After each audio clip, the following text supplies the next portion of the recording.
In modern conflict zones, the skies are watched with absolute precision. With overlapping sensor networks and radar systems, if something's in the air, the military sees it. The days of relying on blurry photographs and anecdotal storytelling are over. Today, anomalous encounters are recorded as hard data on high-fidelity infrared and thermal tracking systems. These sensors capture objects executing maneuvers that defy known aerodynamics. We're looking at instantaneous, non-inertial acceleration, abrupt turns that would instantly disintegrate a conventional aircraft. They move through heavily monitored airspace with total impunity, effortlessly slipping past the most advanced anti-aircraft networks on the planet. These recordings have transformed UAPs into a library of empirical, undeniable data points, demonstrating that the military is being routinely outmaneuvered by an intelligence it cannot identify or intercept. But back home, the defense establishment's reaction to this data has been one of systemic suppression. The problem isn't a lack of evidence. The moment a frontline sensor suite captures high-fidelity data on an anomalous object, that telemetry is immediately intercepted and routed into isolated databases. Through extreme compartmentalization, unacknowledged special access programs quarantine this information. They create an information black hole, where raw intelligence is locked away from conventional commanders and analysts. This architecture intentionally bypasses statutory reporting requirements. The legislative bodies designed to oversee these defense budgets are left completely blind to the program's existence. The institutions designed to protect the public are now the primary bottleneck for data that suggests our current understanding of aerospace flight is significantly incomplete. This system relies on the silence of the human beings operating it, the intelligence officers, radar operators, and pilots who actually capture and process this quarantine data. For decades, the penalty for these insiders speaking out has been severe. One word out of line means an instant loss of security clearances, professional ruin, and targeted administrative retaliation. Utilizing proper internal channels or filing Inspector General complaints often proves futile. The system is heavily weighted to suppress the truth rather than expose it.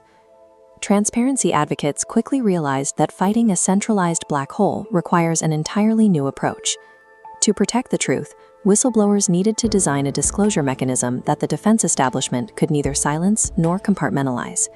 The turning point arrived with the illicit extraction of 46 highly classified military sensor videos directly from the quarantine. If a single whistleblower holds all 46 files, they become a primary target and a single point of failure.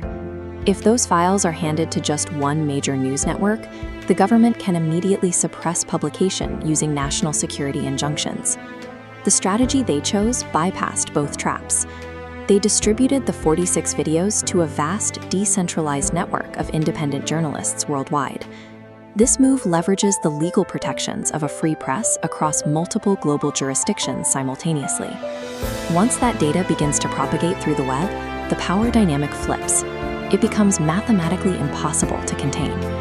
This parallel, unsanctioned pipeline of investigative journalism completely circumvents standard bureaucratic vetting and declassification delays.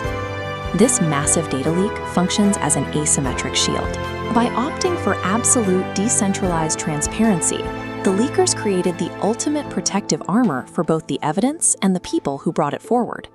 The decentralized shield has successfully cornered the defense establishment, forcing a public response.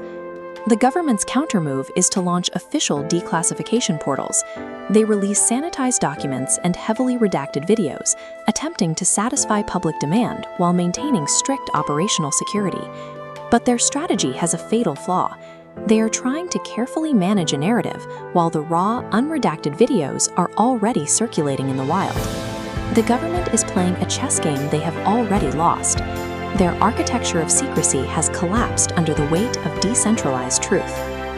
Beyond the geopolitical maneuvers and intelligence leaks, we are left with the magnitude of the evidence itself. Society is beginning to encounter a set of facts previously hoarded by a select few. The burden of this knowledge now rests with the public. Now that the data regarding these anomalous flight capabilities has been seeded globally, human history has entered a public state that cannot be erased.